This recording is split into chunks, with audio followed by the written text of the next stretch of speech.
Everybody has a story. My name is Paul, and here's my story. Sometimes I feel it's not much of a story though. No real highs, no real lows. I come from an amazing family, no dysfunction, only love and support. No great battles with alcohol or drugs. Sure, I've dabbled, but it's never controlled me. But that's not to say I haven't been controlled. Instead of the obvious addictions, I'm controlled by something different entirely. I'm controlled by the power of powerlessness. Sounds ironic, right? It is waking up every day saying, today I have faith and live for Christ, and then the powerlessness to see it through. It's the great power of failure, or the powerlessness to succeed. It's that feeling of the collapse of the spirit that sears your heart, breaks your soul, and calls you worthless. It's that everyday struggle to live a life worthy of the great grace of God that generally ends up in a disappointing fashion. I have failed, guess we'll have to start over tomorrow, again.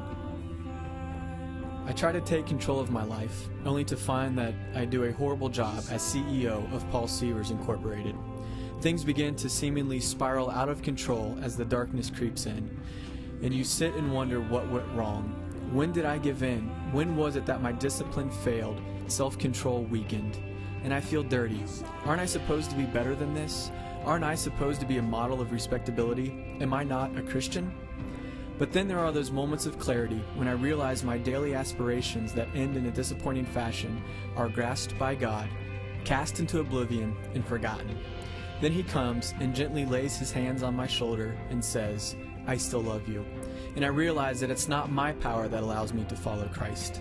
It's only through the power of God that I can even make the decision that I want to even try to follow Christ. It's only through the power of God that I can say, I'll try again tomorrow. It's only through the power of God that I can speak to you now. It's only through the power of God that I can feel a love that cannot be grasped by the human mind. It's only through the power of God that I have been saved, regardless of my failures, regardless of my sins, regardless of my existence on the opposite side of the spectrum from perfection. Because through Christ I am engaged in the great adventure that puts me on the other side, the side of perfection. Sweet, loving perfection as seen through the eyes of God, the only eyes that really count.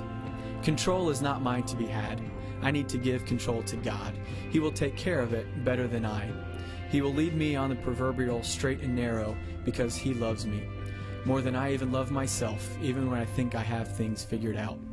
But it's still a daily struggle to give up control.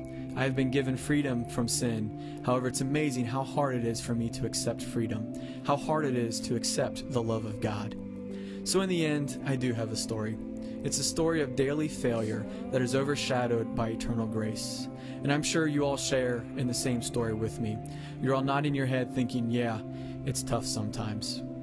Oswald Chambers once wrote, all efforts of worth and excellence are difficult. The Christian life is gloriously difficult.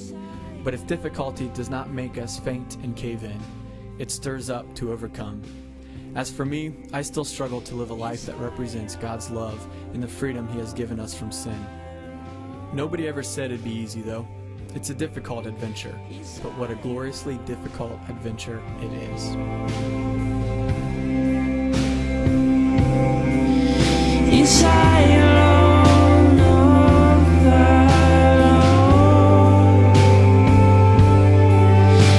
Yes,